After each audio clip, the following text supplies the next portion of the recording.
So you're thinking about starting a renovation and you're working out that you're probably going to have to live on site, but you want to know the best way of doing that. So keep on watching for my tips on how to stay sane and make sure your basic needs are met while living on a building site. Why would you want to live on site during a renovation when you could go on holiday instead and sit on a beach and drink margaritas, or, you know, get a nice caravan, or go stay in a hotel? Well, unfortunately, not all of us have the budget for that, and renting a second property is expensive, and holidays, as pleasing as they are expensive. So in a way of saving costs, you may decide that you have to live on site during a renovation. And yes, it's not pretty, yes, it is hard, but I'm telling you now, it can be done, and it does also have a lot of benefits. First one being, if you are on hand when the builder's not really sure where the best place to put something, for example, plug sockets, light switches, and they just want your opinion. If you're around, they'll ask you. If you're not, they won't. They'll just start making decisions. And there's a reason for that. They're on the clock time, and if you're not around, they can't be just waiting for you to come home each time. So number one, don't be a clean freak. It's not going to work. Unfortunately, your house is going to get dusty. Even when I'm speaking, I need a drink because I'm right at the building site at the moment, and this is not it at its worst by any stretch of the imagination, but there is dust everywhere. A lot of the woodwork's been going on, so there's wood dust all over the place. Now there's things you can do. You can block up entrance exits to stop the dust getting spread around the house, but let me tell you, dust is one sneaky so-and-so, and it will get itself under little cracks and it will find its way out. So you are going to have to clean more regularly. I'm sorry about that. But do not be obsessive about it, because if you are cleaning up every time you see a shred of dust, you are going to go insane and you're going to have a lot of grey hairs. 2, be prepared that builders are going to be your roommates for the next 6 weeks to God knows how long.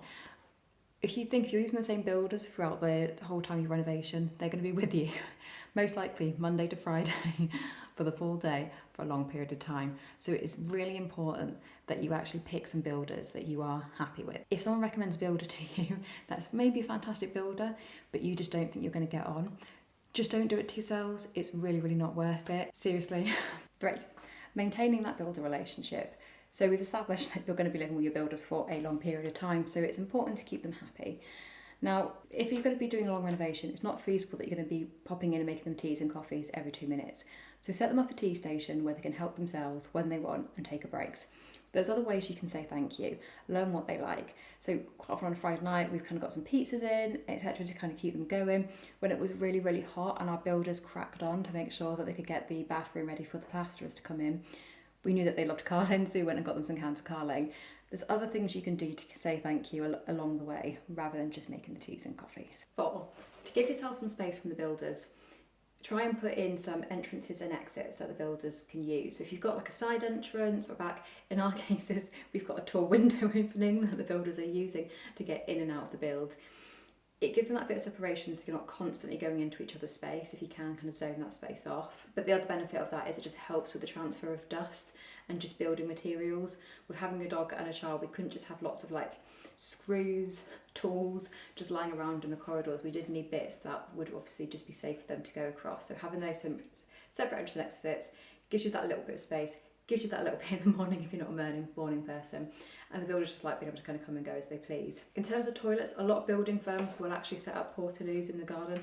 We have an external toilet that can be accessed from the outside. It's not the prettiest, but it's much better than a portaloo, so we have used that.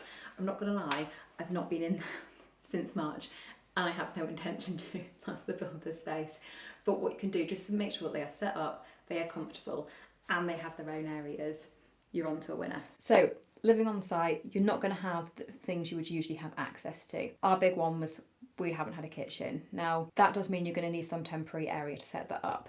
Now, what that looks like will depend a little bit on how long you're going to be renovating for. So, for example, in our last house, we renovated a kitchen. It took 2 weeks. So we got by on washing up our stuff in the bath and with a kettle and a microwave.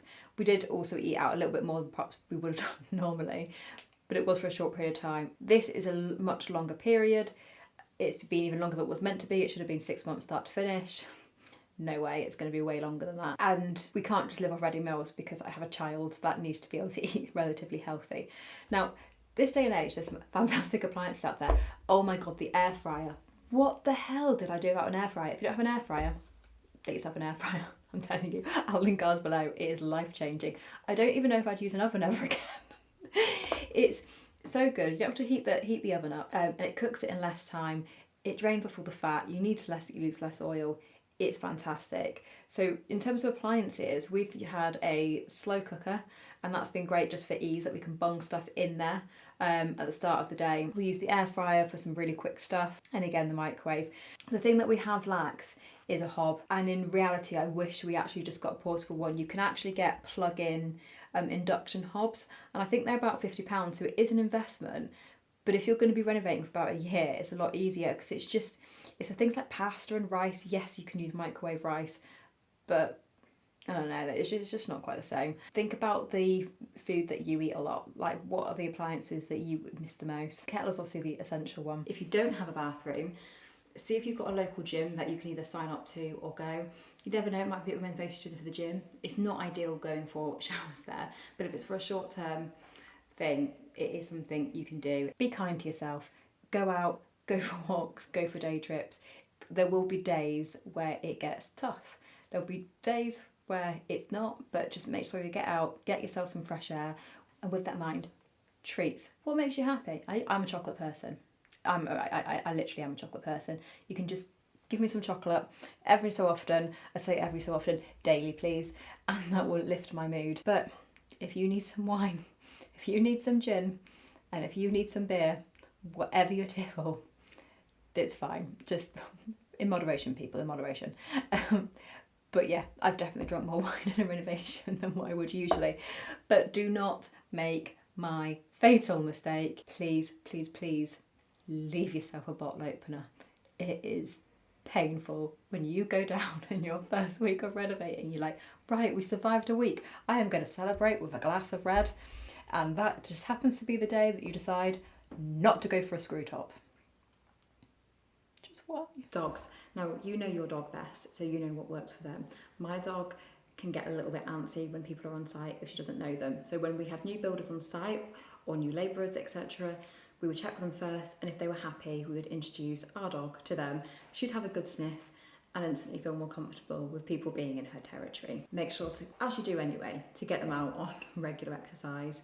If they like a safe space, whether it be a crate or a particular bed, anything like that, try and make them sure they're set up so they feel comfortable, because most likely they're not going to have free reign of the home like they might perhaps usually do. Also, just speak to your builders just to make them aware that you do have the dog on site.